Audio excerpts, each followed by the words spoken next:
Tes.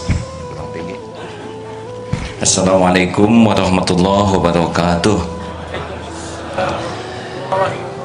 Alhamdulillahirabbil alamin. Alhamdulillahilladzi khalaqal mauta wal hayata liyabluwakum ayyukum ahsanu amala wa huwal azizul ghafur. Allahumma shalli wa sallim wa barik ala sayyidina Muhammad wa ala alihi wa ashabihi ajma'in. Allahumma aftah lana hikmataka ya Allah wansur alaina rahmataka ya dzal jalali wal ikram. Allahumma inna nas'aluka ilman nafi'an wa rizqan halalan thayyiban wasi'an wa amalan mutaqabbalan. Duhai Allah yang maha menata, berkahi majelis ini, tuntun lisan kami agar menyampaikan yang Engkau ridhoi. Ya Allah, lindungi kami dari niat yang salah, lindungi kami dari ilmu yang salah, lindungi kami dari amal yang salah. Duhai yang maha mendengar, berkahi majelis ini ya arhamar rahimin. Amin ya rabbal alamin. Shallallahu alaihi Muhammad. Alhamdulillah, jazakallah khair. Syekh Tengku Zulkarnain, beliau wakil sekretaris jenderal Majelis Ulama Pusat, dan beliau kelahiran Medan, sekolah juga di Medan, S1-nya, tapi S2-nya di Hawaii, master ekonomi malah ya, agak kurang nyambung. Dan beliau aktif sekali berdakwah, alhamdulillah, suaranya lantang dan khas penampilannya. Sepengetahuan saya, beliau pergi kemanapun menggunakan pakaian seragam ini.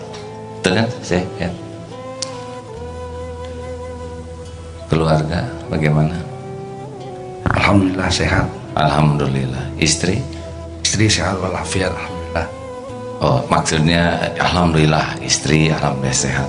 Anak-anak berapa? Anak dua. Anak dua. Cucu 5. Alhamdulillah. Jadi SMA lulus tahun berapa dulu? 1982. 82. 82? Berarti beda setahun dengan saya, alhamdulillah. Saya 81, kakak ya, alhamdulillah. Nah, kalau udah lahir mah udah pasti menang lah setahun mah. Ibadah juga menang setahun, semuanya menang setahun. Iya, alhamdulillah. Dosa juga menang setahun.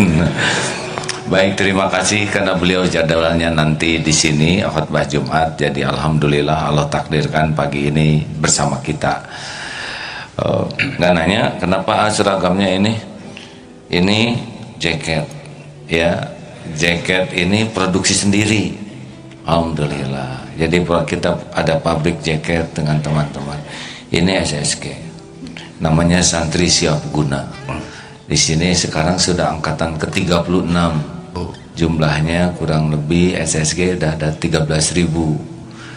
Insya Allah besok angkatan 36 sudah mendekati latihan 3 bulan di sini dilatihnya. Siapapun bebas masuk tanpa dipungut biaya. Latihannya Sabtu Minggu. Biasanya yang akan lulus itu sekitar 60% dari yang daftar. Alhamdulillah. Ini ada lagi satu lagi ya.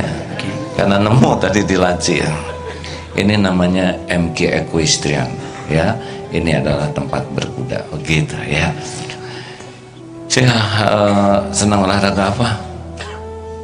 Olahraga sekarang jalan aja. Sekarang jalan. Dulu kelihatannya suka bela diri apa? Ya, kungfu. Kungfu ya. Beliau ini kombinasi masa lalunya ya kungfu, ya penyanyi. Pernah nyanyi juga? Ya, satu bintang radio televisi di Sumatera Utara. Wow, jadi beliau bintang radio ya dan televisi di Sumatera Utara. Itu waktu itu sudah hijrah atau belum? Belum ya. Hijrah 88. Hijrah 88. Mulai 80 sampai 80 itu dikontrak di RRI dan TVRI Medan. Oh, mulai tahun 80 sampai 86. 80 sampai 86 dikontrak di RRI sebagai Nyanyi tetap tetap. RRI dan TVRI Medan ya. Oh, masya Allah. Subhanallah. Udah gitu, kemudian kapan hijrah? 88 mulai. 88. Wah, duluan saya ya. Saya 86. Beda 2 tahun. Memang kan lebih tua setahun. Oh iya benar ya. Emang lahir tahun berapa sih? Agustus 63. Agustus 63 jauh. Saya Januari 61. 62 nggak bisa ngalahin, nggak kenyusul seumur hidup. Tapi ilmu beliau, perjuangannya masya Allah. Alhamdulillah. Semoga diterima Allah. Amin. Ya. Dulu kenapa ini mah kita aja ya rahasia, karena kita kan latar belakangnya rada sama ya, bukan dari lingkungan yang pesantrenan, betul kan? Gimana itu bisa hijrah dulu, Pak Yai? Dulu ibu saya itu orang Cina ya, kebetulan disusukan oleh seorang istri ulama yang anaknya meninggal dunia waktu bayi. Dia harus nyusu. Jadi kakek nenek saya yang Cina ini tidak punya susu, ibu nenek saya ini tidak punya susu karena anaknya banyak dan miskin. Jadi diambil oleh ulama ini, disusukan oleh istri ulama ini yang anaknya meninggal dunia harus nyusukan. Jadi pesan dari kakek ini yang Islam ini, kamu kalau punya anak laki-laki harus duluan ngaji baru sekolah. Jadi saya umur 4 tahun sudah diantar ke surau ngaji, ditolakkan kawan-kawan yang lain, masuk dalam got, pulang basah kuyup. Ibu saya itu mandiin saya malam sambil nangis. Kamu jangan berhenti ngaji. Nah, enggak, saya enggak berhenti ngaji. Jadi ibu tetap minta ngaji. Jadi ada ulama-ulama itu disuruh datengin, pakai sepeda datang. Itu dari kecil ya? Dari kecil. Jadi umur 8 tahun sudah juara musabaqah tilawatil Quran waktu itu. Masya Allah. Tapi bapak lain, bapak sekolah Belanda, kakek saya dokter, juga pemusik, seorang dokter yang memimpin orkestra di Medan namanya Orkestra Andalas. Bapak mau menularkan ilmu musik. Jadi mulai SD kelas 3 sudah dibeliin organ, belikan gitar, terus main, diajari setiap hari, dikontrol 3-4 jam setiap hari. Sambil ngaji sambil nyanyi. Ibu suruh ngaji, bapak suruh main musik sambil nyanyi. Jadi satu hari 3-4 jam main musik. Ngaji itu ya setiap hari datangi guru kalau sore. Terus kata ibu saya titip 1 juz sehari. 1 juz sehari. Sampai 90 menit dulu itu lama, sampai keringetan. Kata ibu dibagi 5 aja, habis subuh, habis zuhur, habis asar. Jadi 90 menit ngaji dengan 4 jam main musik.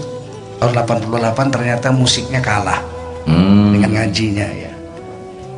Saya pindah tahun 88, tapi sudah mulai SMA, sudah mulai khutbah Jumat, kan juara MTQ, pelatih musabaqah tilawatil Quran juga, sambil nyanyi juga. Tahun 88 tuh, tahun 86 saya nyanyi di Tiara Hotel terbaik di Medan. Terus 88 tuh saya khutbah Jumat di Kopertis. Oh, jadi penyanyi khutbah gitu? Iya, jadi di Medan tidak ada masalah. Kalau di sini kan dulu ada Nanang Qasim, juara musabaqah tilawatil Quran, ketika beliau nyanyi dihujat orang nggak terima. Nah, satu hari saya khutbah Jumat di Kopertis, itu rata-rata dosen-dosen. Selesai khutbah Jumat itu saya dengar orang ngobrol sambil masang sepatu kan. Wah, ini khotib Jumatnya ini baca Qurannya kayak Imam Masjidil Haram, kata mereka. Yang satu bilang, loh tapi malam kamu nggak lihat dia main gitar? Di televisi waktu itu ada siaran langsung orkestra dengan maksa politik, saya main gitar. Waduh, ini mereka cerita tapi hati saya bergetar gitu. Ya Allah, ini hari ini saya harus memutuskan untuk memilih salah satu. Sampai di rumah saya nangis. Ibu saya bilang, kenapa kamu? Saya belum kawin waktu itu. Saya bilang, saya mau berhenti main musik dan nyanyi. Bapak saya marah-marah tapi saya diam saja. Terus mulai hari itu saya tidak nyanyi lagi. Terus saya ikut jemaah tabligh, dakwah dengan orang-orang Pakistan, India, jadi peterjemah. Kemudian gitar saya buang ke kali. Bismillah talak 3 berhenti. Sampai sekarang saya nggak pernah main. Sekali lah main kemarin di Korea karena ada hal yang tidak bisa saya hindarkan. Ada intelijen di Korea yang saya dituduh ISIS dan saya main gitar di Korea sekali. Rupanya belum hilang juga, udah sekian puluh tahun. Nggak pernah dipegang tapi masih bisa. Jadi intelnya nggak mungkin ISIS katanya. Ya, langsung dia bilang, dia jumpa saya 2 kali. Pertama dia jumpa, setelah 4 hari dia rekam. Yang terakhir dia bilang, Anda nggak mungkin ISIS. Kenapa? Saya bilang, karena ISIS mengharamkan gitar. Alhamdulillah.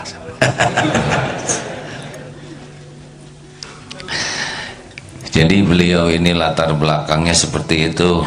Ibunya Tionghoa, bapaknya Melayu, begitu. Kemudian kalau saya menantu Pak yang Tionghoa, ya jadi kita seragam ya. Ustadz Arifin Hiram juga mantunya begitu.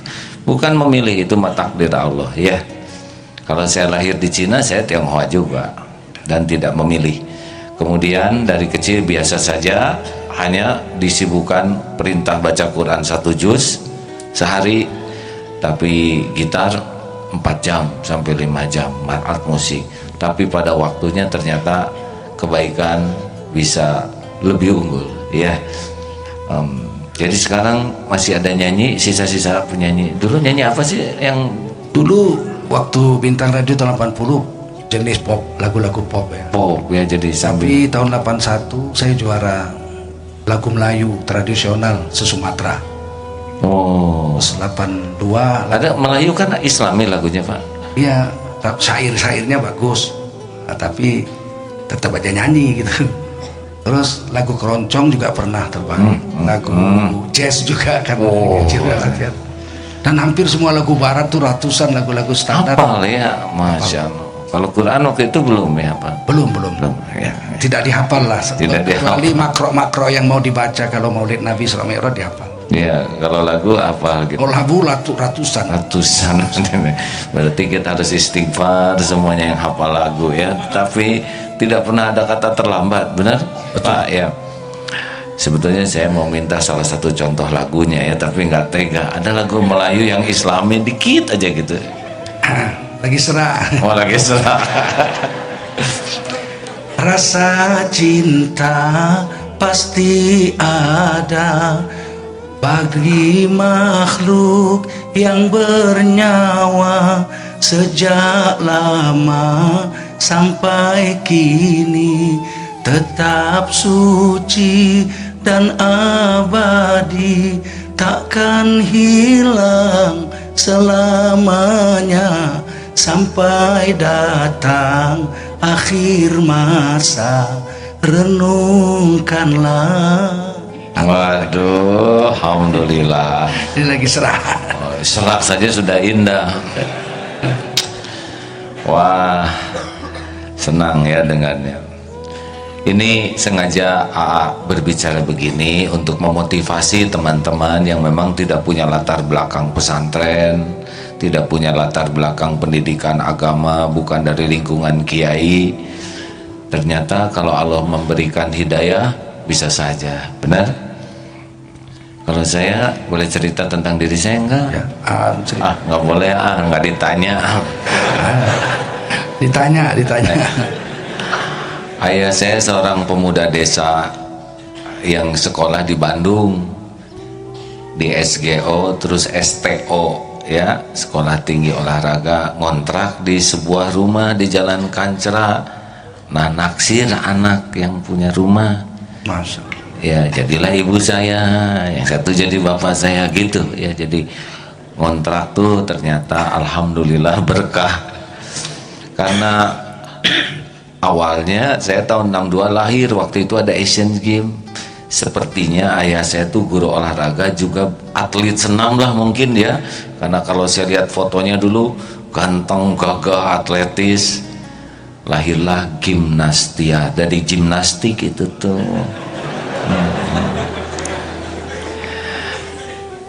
Kemudian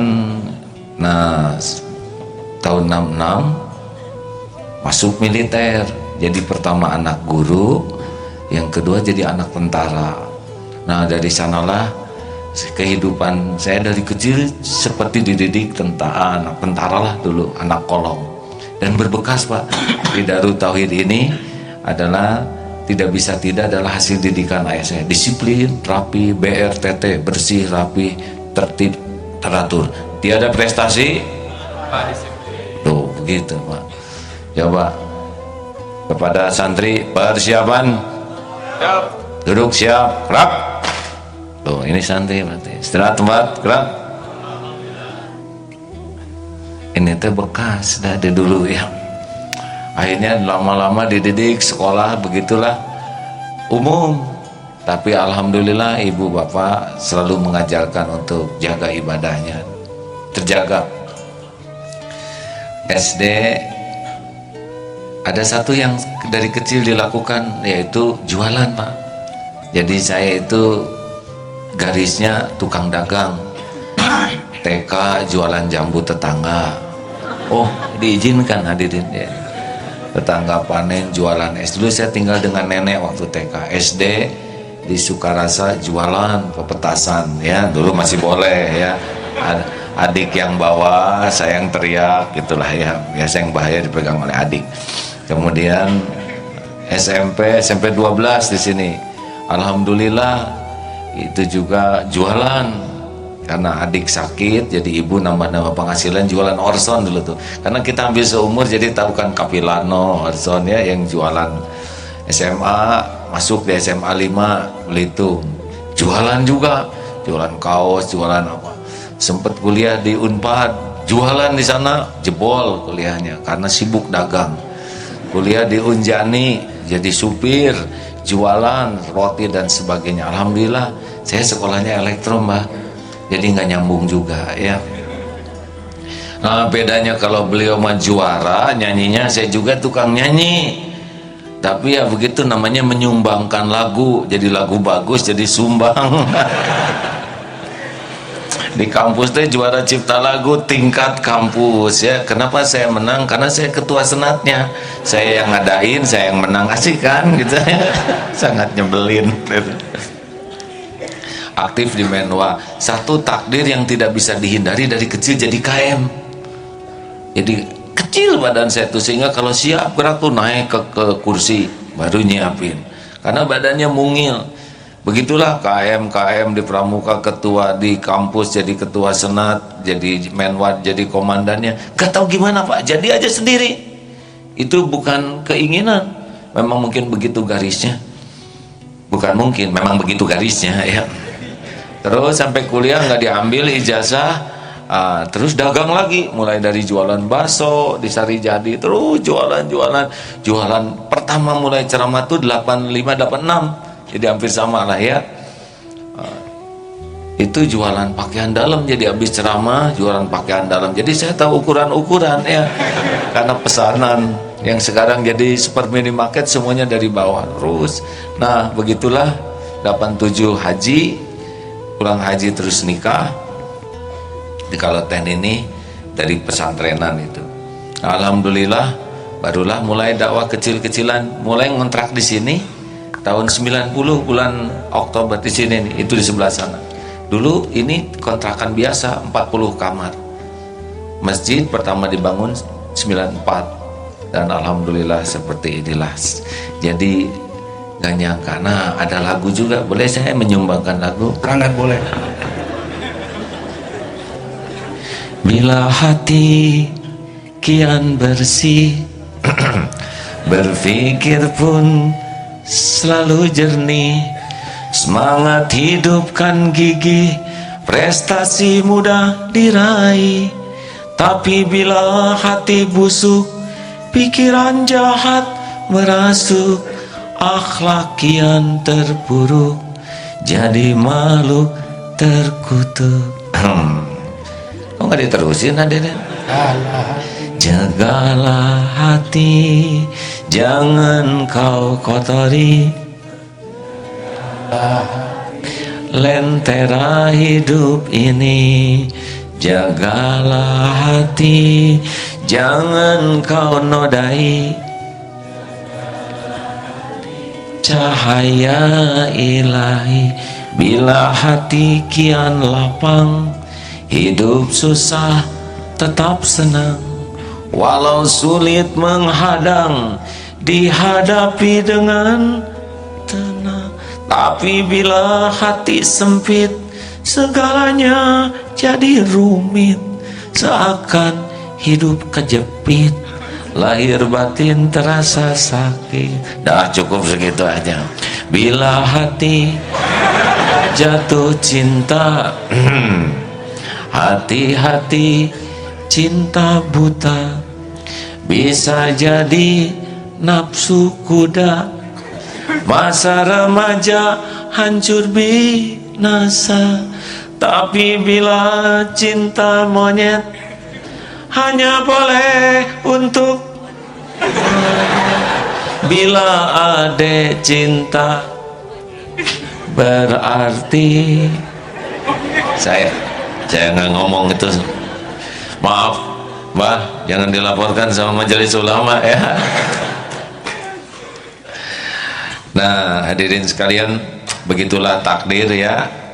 Saya tidak nyangka bakal begini. Kadang-kadang suka bingung kalau malam lihat pesantren, kok bisa ya jadi begini, gak kebayang, gak kepikir.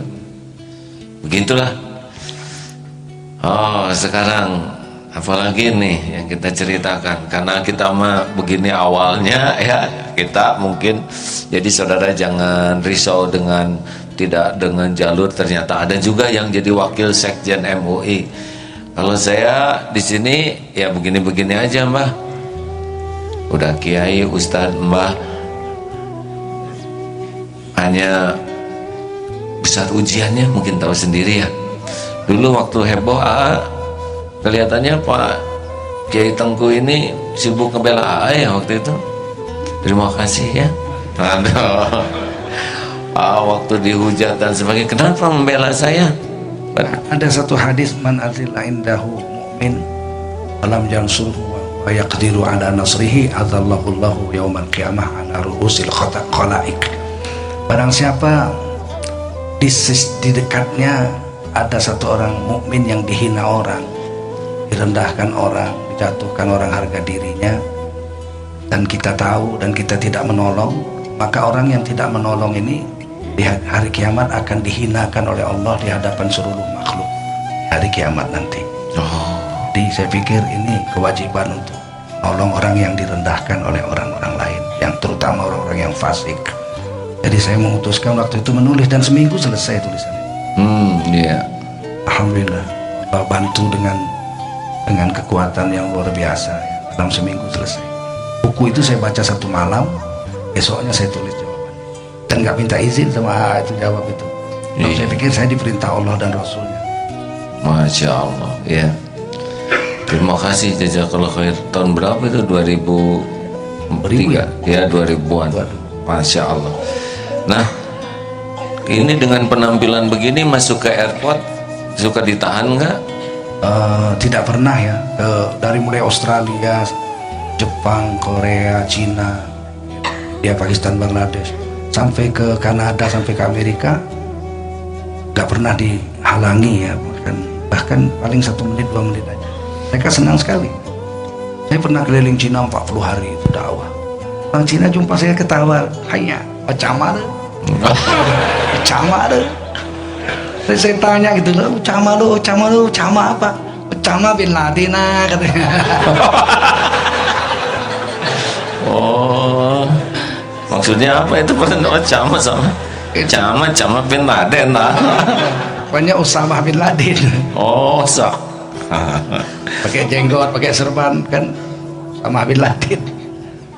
Jadi enggak itu ya, enggak jadi kendala begini. Enggak jadi kendala, tidak pernah ada masalah. Ke Thailand, ke Singapura, enggak pernah ada masalah. Ke Australia hampir setiap tahun. Ke Amerika 17 kota. Kanada 5 kota, enggak ada masalah. Tidak ditanya gitu saudara? Tidak pernah. Lalu mau ngapain? Mau silaturahim, jumpa teman-teman di sini. Oke.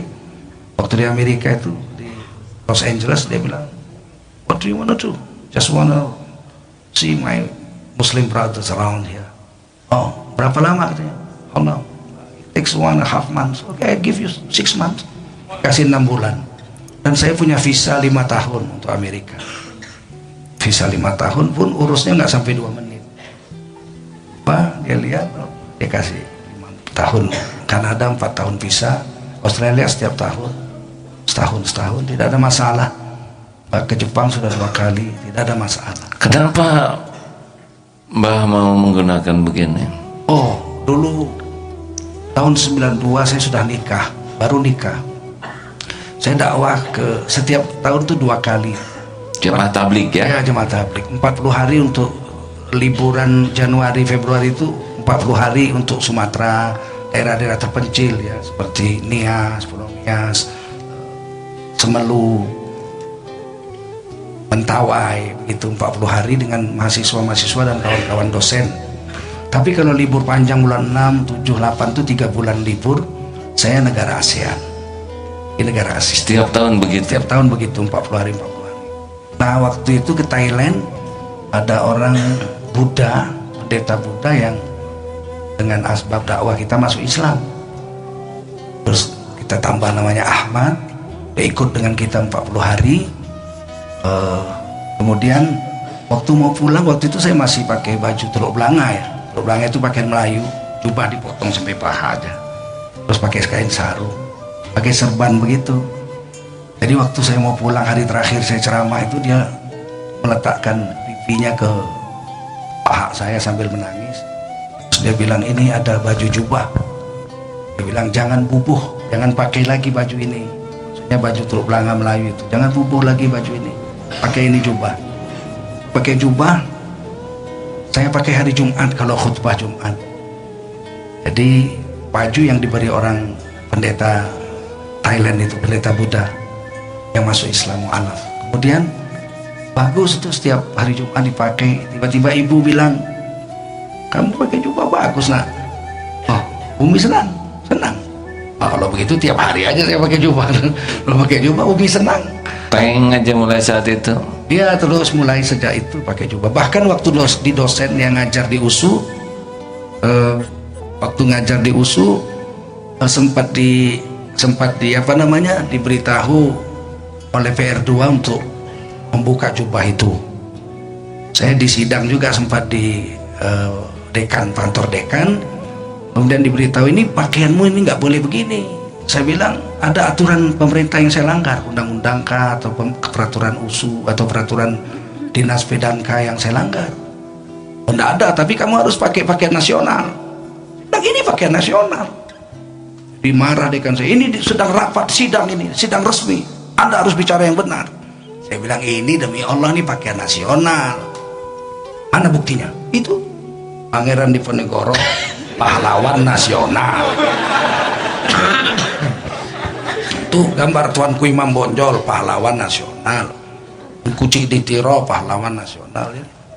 Jadi Kiai Mojo ada gambar-gambarnya di kantor dekan itu, pahlawan nasional.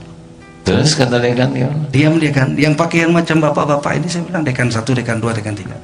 Ujung sana 1, Dowes Dekker. Kemudian kata dia, sudah pergilah. Pergi saya, tapi masih dibuatkan surat ke pembantu rektor 2. Saya dipanggil pembantu rektor 2. Tapi waktu itu saya sedang dakwah keliling Singapura 15 hari. Jadi tidak didatangi itu PR2-nya. Takdir Allah, saya mau pulang, saya beli pulpen tulis Jerman itu untuk ijazah. Di sana sudah pakai tube, sudah nggak perlu direndam-rendam air panas. Modern lah, itu 12 mata, dari yang paling halus sampai yang paling besar. Saya lihat ada apa namanya itu iklannya, saya masuk ke mall di Orchard Road di Singapura. Jadi waktu beli itu, keluar ketemu rektor. Rektornya orang baik, Dr. Khairuddin, profesor dokter spesialis anak. Dia dengan istri dan anak-anaknya mau masuk, ketemu di pintu mall itu. Dia tanya, ya Ustaz Tengku, saya di USU mengajar linguistik dalam bahasa Inggris, tapi setiap hari mengajar fikih dan tafsir di masjid-masjid kampus dan di sekitar situlah. Dokter-dokter hampir semua ngaji dengan saya, ikatan dokter anak, dokter mata dan sebagainya. Nah ketika itu dia tanya, Ustaz ngapain sini? Dakwah, saya bilang. Udah berapa lama? Sudah 15 hari. Ini mau kemana? Beli pulpen. Dia lihat, pulpen apa tuh? Banyak sekali matanya. Ini pulpen nulis ijazah. Kan saya di USU nulis ijazah. 1 lembar 10.000 honornya. Dia bilang, jadi tentu makin begini. Iya. Udah, mulai hari ini nggak usah tukar-tukar baju lagi. Tidak perlu ikut upacara tanggal 17 setiap bulan pakai baju korpri. Selama saya rektor, Pak Tengku bebas pakai jubah. Nah, itulah takdir Allah. Jadi Allah mengatur semuanya ya. alhamdulillah. Jadi tidak pernah ada masalah lagi. Saya bilang saya dipanggil PR2, tidak perlu. Nanti saya telepon PR2. Tadi kebetulan beliau itu 3 periode jadi rektor. Oh, jadi lama ya. 15 tahun. Dan saya kemudian pindah Jakarta tahun 1999 jadi direktur utama Lembaga Pengembangan Profesi Indonesia, LP3I, Lembaga Pendidikan Pengembangan Profesi Indonesia. Dan saya minta pindah dari USU, sekarang sudah pensiun. Berpensiun. 30 tahun kerja, umur 53 tahun saya minta pensiun. Pensiun dini berarti Pensiun ya. dini, sekarang sudah pensiun. Alhamdulillah. Alhamdulillah. Dapat gaji sekarang 3.700.000. Oh, beda 200 dengan saya 3,5 juta Pak ya. Alhamdulillah. Baik, itulah perjalanan hidup ya. Mudah-mudahan dialog ringan ini menginspirasi teman-teman untuk tidak pernah merasa ada penghalang dengan keterbatasan yang ada dari lingkungan yang beragam. Kalau untuk mau dekat dengan Allah terus saja. Ya. Apa kuncinya nih Pak? Ya, dalam hadis qudsi Allah berfirman, ana inda zonni abdi. Aku ini seperti yang disangkakan oleh hambaku. Jadi kalau kita usaha mendekati Allah itu sejengkal, Allah mendatangkan rahmatnya sehasta. Kalau kita datangi Allah dengan sehasta, usaha kita itu sehasta, maka Allah datangi kita dengan sedepah. Kalau kita mencoba mendatangi Allah dengan berjalan kaki, hadis qudsi mengatakan Allah akan mendatangi kita dengan berlari. Artinya sedikit saja usaha kita mau dekat dengan Allah, mencari ridha Allah, maka Allah pasti akan mendatangkan lebih banyak bantuannya, rahmat hidayahnya, kemudahannya. Bahkan kalau kita mau melakukan sesuatu demi Allah atas perintah Allah dan Rasulnya, biayanya pun Allah yang sediakan. Saya dapatkan filosofi itu begitu dari pengalaman hidup, dari hadis itu. Ternyata misalnya kita kepingin suruh anak kita sekolah. Kamu sekolah SMK Negeri 1 tuh 2 km dari rumah kita. Oh siapa? Anak kita testing. Nah kemudian lulus. Dia bilang minggu depan mulai sekolah Pak. Bagus. Kamu membanggakan saya. Terus anaknya nanya, perlu baju seragam dibeli Pak? Oh ya belilah. Duitnya dari mana? Ya kamu cari sendiri. Anaknya diam gitu. Terus uang sekolahnya Pak? Uang sekolahnya kamu bayar. Duitnya dari mana? Cari sendiri. Terus ongkos setiap hari ya cari sendiri. Terus jajan tiap hari cari sendiri.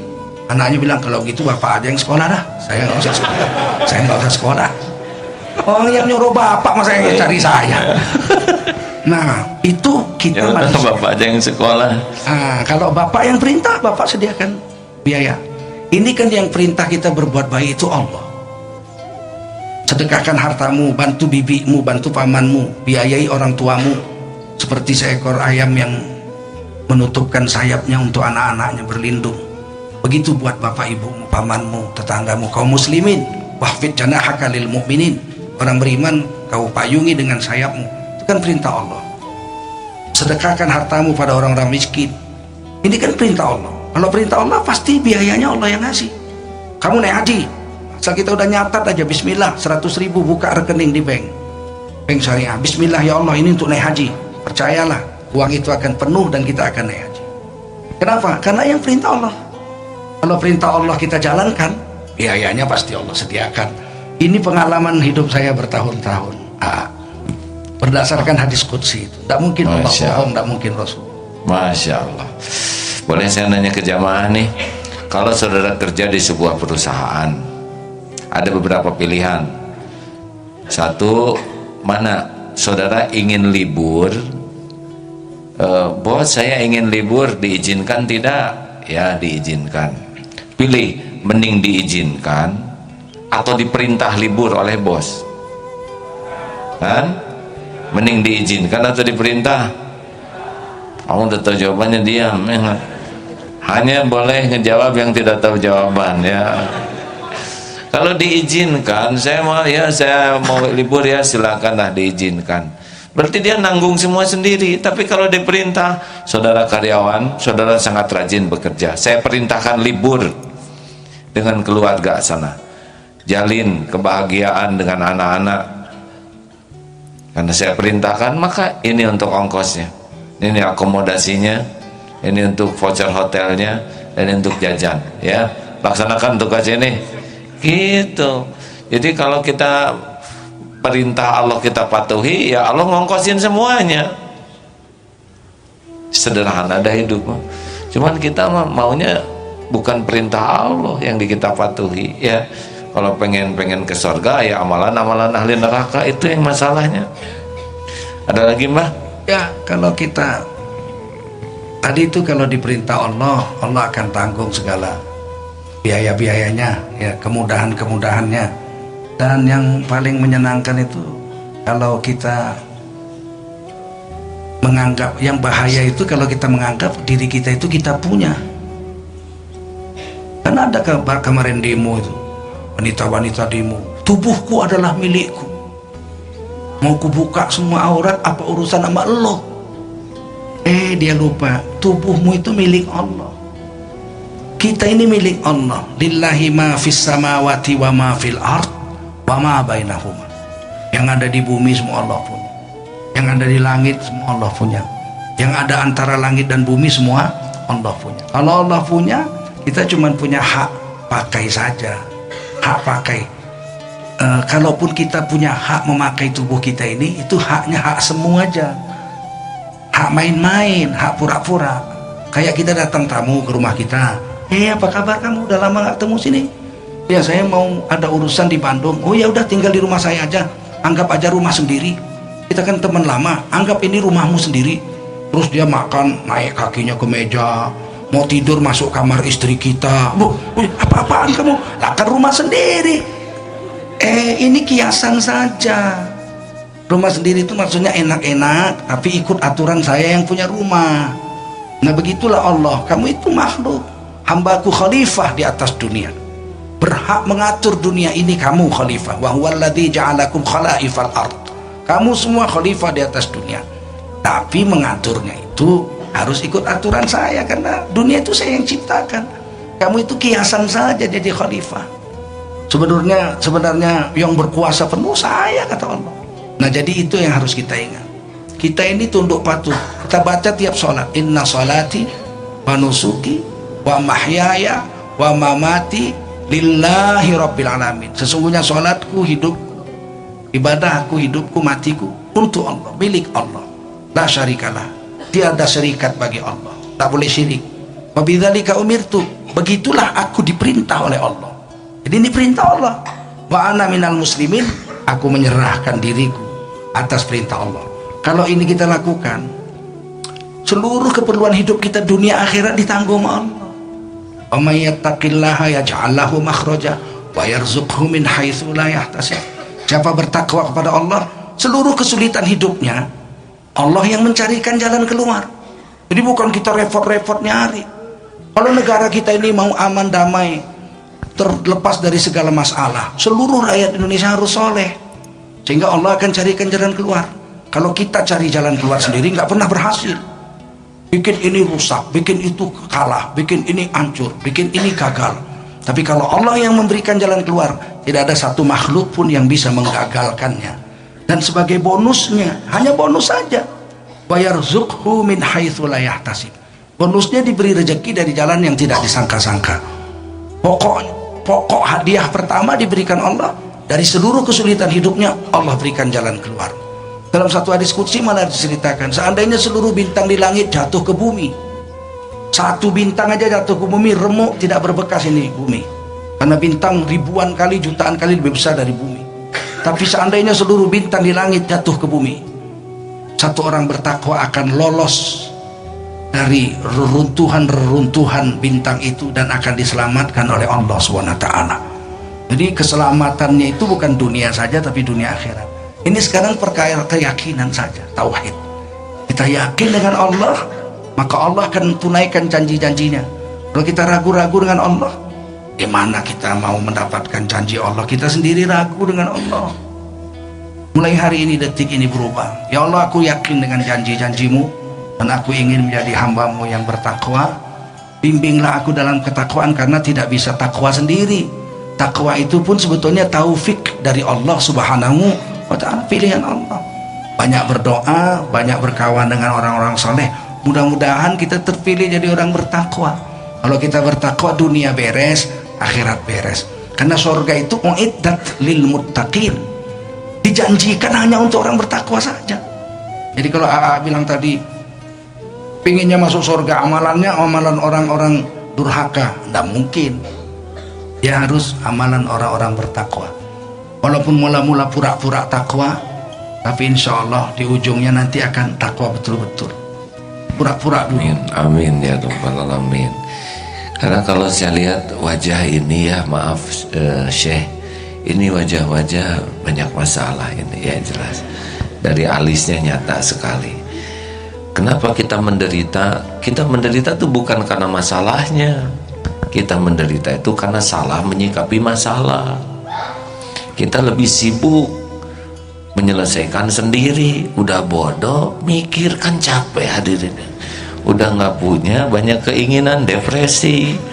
Harusnya masalah itulah yang mengantarkan kita makin dekat dengan Allah. Karena kita tidak dirancang untuk menyelesaikan persoalan sendiri. Tidak.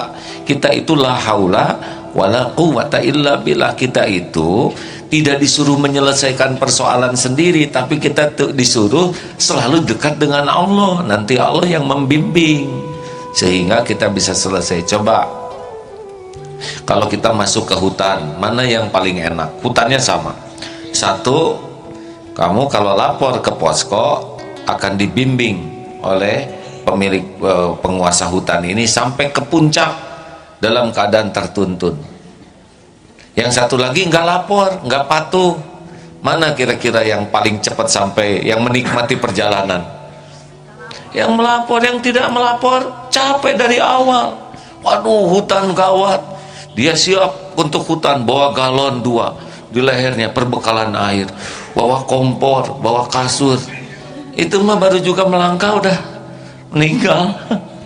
Tapi orang yang dituntun ketika mau bawa galon, mau apa bawa galon dek? Persiapan di hutan nggak usah. Nanti saya tunjukin mata air yang jernih. Kenapa bawa senjata segitu lengkapnya? Karena bahaya. Tenang, nanti saya ajarin cara menghindar dari babi hutan.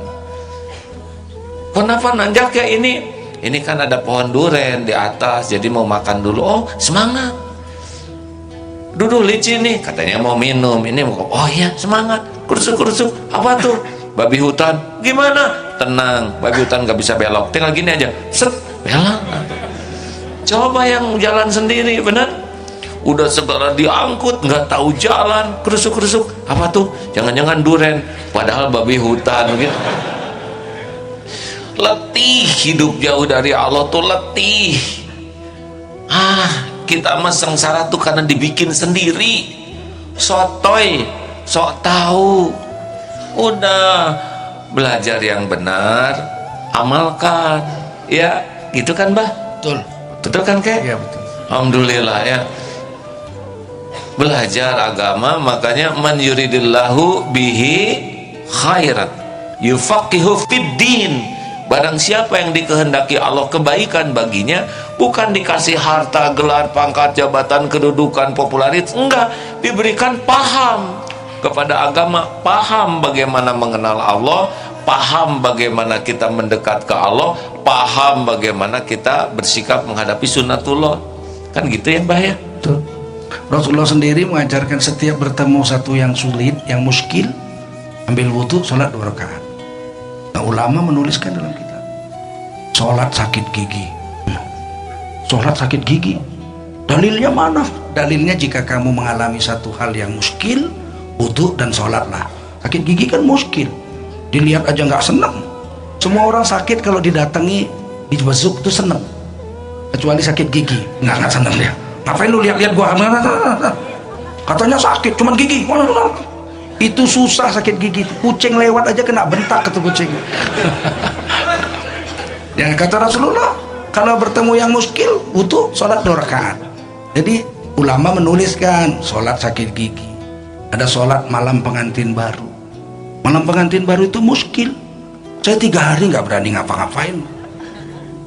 Dikenalkan adik, ada perempuan di sebelahnya, istri saya ini. Ngapain 3 hari? Bingung aja. Ambil wudu, sholat 2 rakaat, sholat malam pengantin baru. Jadi setiap yang muskil, Rasulullah sendiri kekasih Allah, ya, asal mengalami satu yang muskil, beliau mendekatkan diri pada Allah SWT.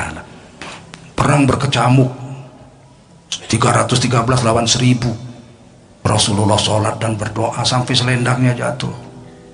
Ini memang berharap kepada Allah tidak akan kecewa, karena Allah Maha Pemurah. Berharap kepada makhluk kita akan kecewa. Allah Maha Pemberi, pemurah. Manusia pun ada juga pemurah.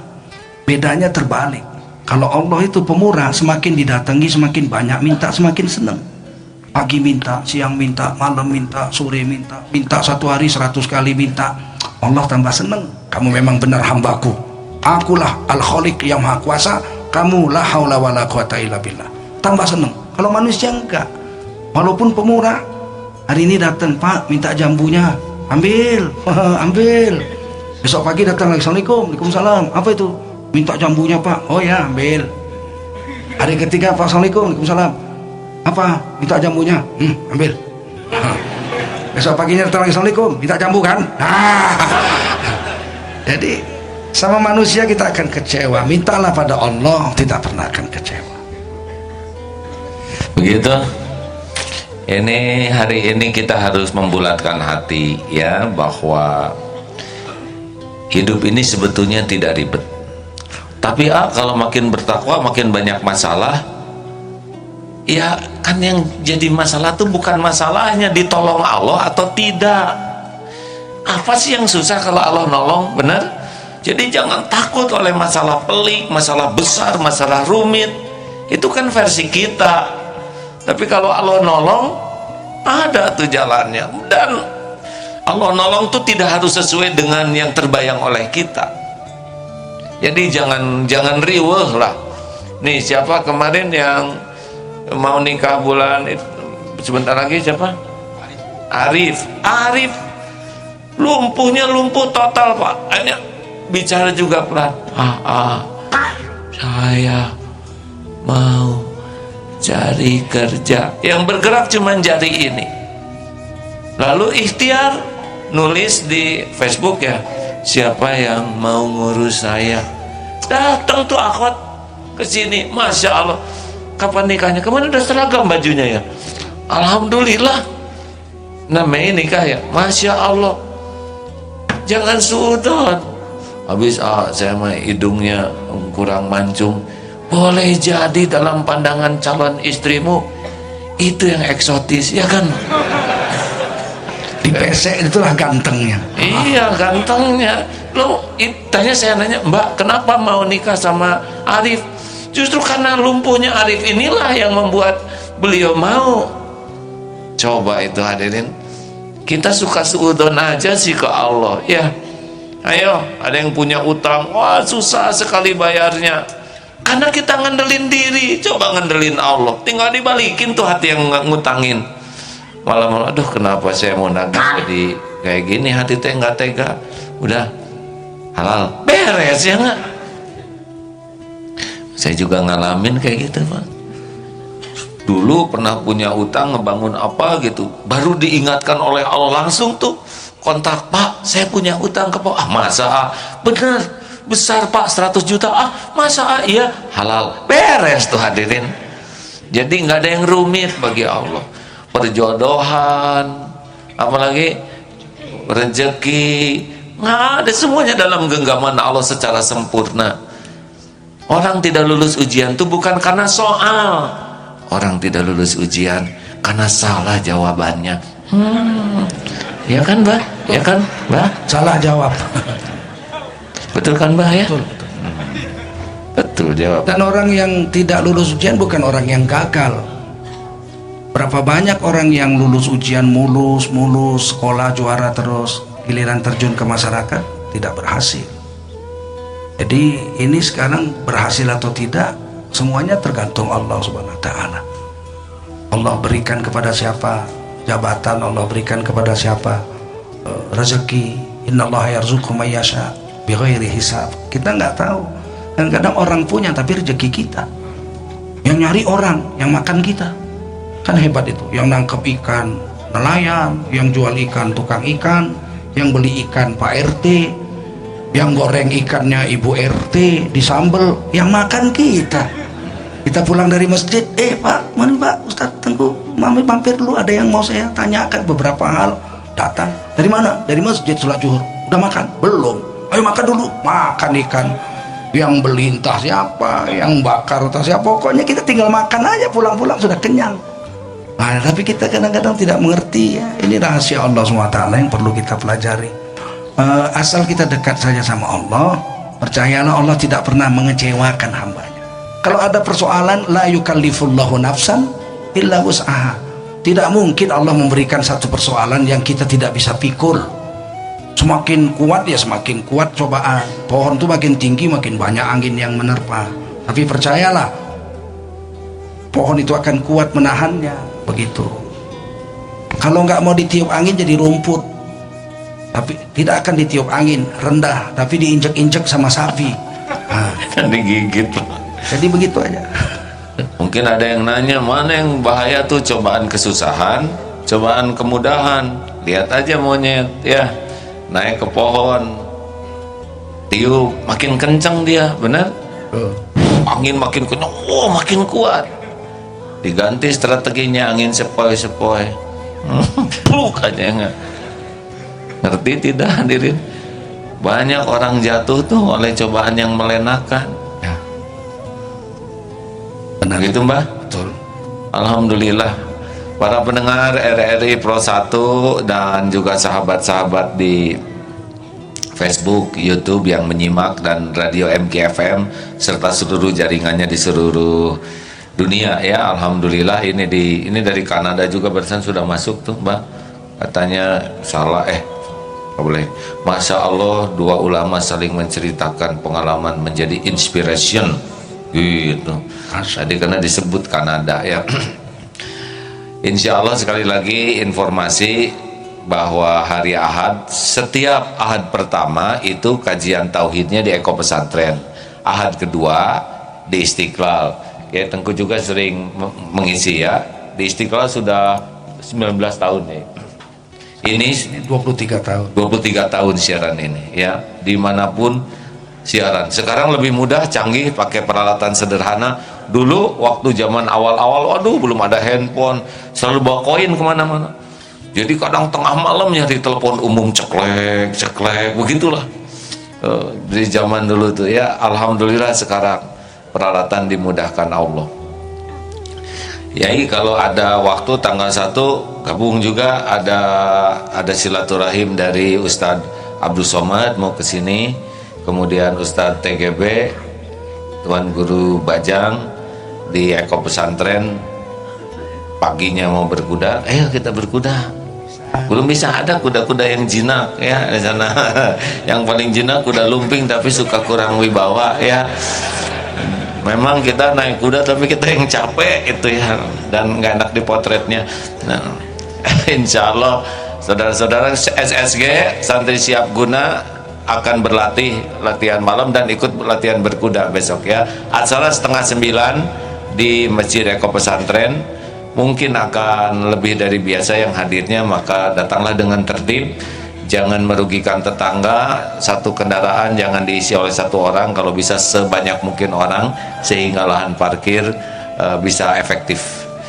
Ada pesan-pesan terakhir sebelum meninggalkan acara yang fana ini? Iya, agama itu satu hal yang sangat indah bagi hati orang-orang yang beriman. Orang-orang beriman ketika dia terlibat dalam urusan agama, dia seperti seekor ikan yang dicemplungkan ke dalam danau yang airnya jernih, dia berenang ke sana kemari, betah di dalam urusan-urusan agama. Jadi Masya seperti ikan itu, kita sholat, zikir, baca Quran, khidmat untuk agama, itu rasanya kayak ikan dicemplungkan ke danau yang. Masya Allah. Tapi orang-orang durhaka kalau dia dilibatkan untuk urusan agama, dia seperti ikan yang diangkat dan dicampakkan ke padang pasir, mengkep-mengkep, nggak karuan, nggak betah, kepinginnya cepat pergi aja. Jadi kita bisa ukur diri kita, adakah kita orang durhaka atau kita orang yang beriman. Ukurannya salah satunya adalah ketika kita terlibat dalam urusan agama, kita merasa tentram, tenang, betah, dingin, sejuk, ini berarti kita orang yang beriman. Masya Allah. Itu Masya saja Allah. pesan insya Allah. Masya Allah, ini baru saya dengar dan menakjubkan ya, hidayah taufik Allah. Syekh Tengku bisa menyampaikan ini kepada kita. Jazakallah khair Syekh. Semoga Allah memanjangkan umur dan memberikan kesehatan lahir batin, memberikan keberkahan atas ilmunya, keluarganya, keturunannya, dan diberikan istiqomah sampai menjadi ahlul jannah. Amin ya rabbal alamin. Juga bagi yang mendoakannya. Sekian sahabat-sahabat yang baik, kita akhiri dengan doa akhir majlis. Subhanakallahumma wa bihamdik, asyhadu alla ilaha illa anta, astaghfiruka wa atubu ilaik. Assalamualaikum warahmatullahi wabarakatuh. Terima kasih kepada semuanya ya. Awas.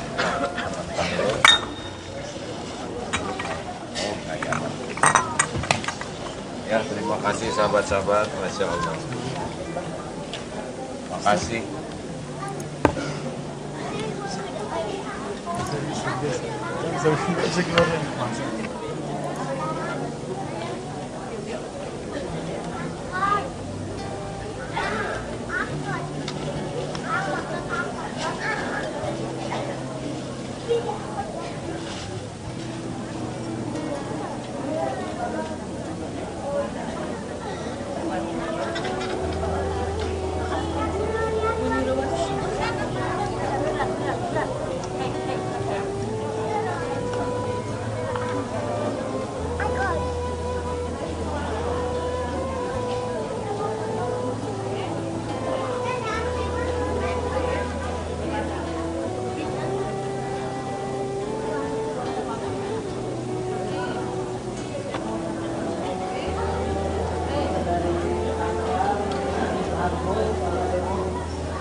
Yang dari Masjid Arafah itu mana? Ayo, di luar cari lampu ya. Pasti ada Tangerang.